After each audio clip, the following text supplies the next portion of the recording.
Salah satu wilayah di Indonesia yang dikenal sebagai surganya Indonesia adalah Pulau Alor. Berada di ujung timur Kepulauan Nusa Tenggara Timur dengan luas wilayah 2.199 km persegi. Pulau Alor menyimpan banyak sejarah yang belum diketahui oleh khalayak banyak orang, terutama di daratan Kepulauan Jawa. Sebelum masuknya agama-agama besar, penduduk Alor menganut paham animisme dan dinamisme. Mereka menyembah matahari yang disebut dengan Lara atau Lera, bulan yang disebut dengan Wulang, sungai yang disebut dengan Neda atau dewa air, hutan disebut dengan Adi atau dewa hutan, dan laut disebut dengan Hari atau dewa laut.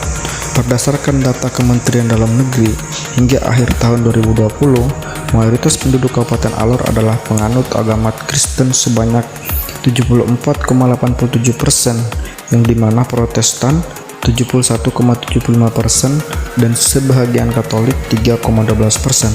Sementara pemeluk agama Islam juga cukup banyak, sekitar 25,07%, dan selebihnya adalah pemeluk agama Hindu 0,06% dan Buddha kurang dari 0,01%. Agama Islam masuk ke Alor melalui desa Gelibala, atau sekarang disebut dengan desa Baranusa, di Pulau Pantar, melalui kehadiran seorang mubalik dari Kesultanan Ternate yang bernama Muhtar Likur pada tahun 1522. Data ini diperkuat oleh catatan seorang anak buah penjelajah dunia, Ferdinand Magellan dari Portugal bernama Vega Veta, yang singgah di Alor pada tahun 1522 dalam pelayarannya kembali ke Eropa. Dia mencatat bahwa Kepulauan Alor, tepatnya di Pulau Pantar, mereka telah menemukan suatu komunitas Islam yang tinggal di kampung bernama Kampung Maloku dan Baranusa. Di tempat ini, Islam mulai menyebar ke arah timur dan masuk ke desa-desa di Alor lainnya, seperti Bunga Bali, atau sekarang biasanya disebut dengan Alor Besar, Alor Kecil, Dulolong, dan lain-lainnya. Pada tahun 1523, tibalah 5 Gogo bersaudara dari Ternate bernama Langgogo, Kimagogo, Karim Gogo, Suleman Gogo, dan Yunus Gogo, disertai dengan seorang mubalik lainnya bernama Abdullah. Mereka memiliki misi yang sama dengan Muhtar Likur, yaitu menyebarkan ajaran Islam di Kepulauan Alor. Untuk mencapai tujuan ini, mereka berpisah dan menyebar ke berbagai desa di Alor. Langgogo menetap di Bunga Bali atau Alor Besar, Kimagogo di Maluku Kui Lerabain, Karim Gogo di Malaga atau Ternate, Suleman Gogo di Panje atau Pandai, sebuah desa-desa pantai di ujung paling utara Pulau Pantar, sedangkan Yunus Gogo dan Abdullah menetap di Gelibala. 3 desa pertama yang memeluk agama Islam berada di Bunga Bali atau Alor Besar, yaitu biasa disebut dengan Lavobeng, dan Alor Kecil biasa disebut dengan Lavokisu, dan Dulolong yaitu Dalolu.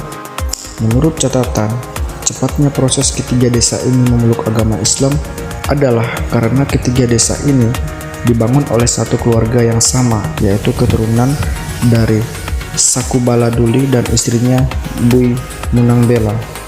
Di Alor Besar, Langgogo meninggalkan suatu peninggalan bersejarah, yaitu sebuah kitab suci Al-Quran yang ditulis tangan. Al-Quran ini ditulis di kertas kulit kayu. Saat ini Al-Quran tersebut disimpan oleh Salah Panggogogo yang merupakan generasi ke-13 keturunan Langgogo. Agama Kristen pertama kali masuk Alor pada masa administrasi Kontroleur Bouman pada tahun 1908, ketika seorang pendeta berkebangsaan Jerman, D.S. William Beck, tiba dengan kapal Kanokus, dan kemudian kegiatan penyebaran agama Kristen dari pantai Dulolong, dan gereja pertama kali di Alor dibangun pada tahun 1912, dinamai Gereja Kalabahi, sekarang dikenal sebagai Gereja Pola. Kayu-kayu bangunan gereja ini berasal dari Kalimantan dan menurut catatan dikerjakan oleh para tukang muslim. Bukti dari adanya toleransi antar umat beragama di Alor sejak dulu. Dari tahun 1950-an hingga tahun 1980-an, para misionaris Kristen silih berganti datang ke Alor dan bekerja sebagai pendeta, perawat, bahkan dokter.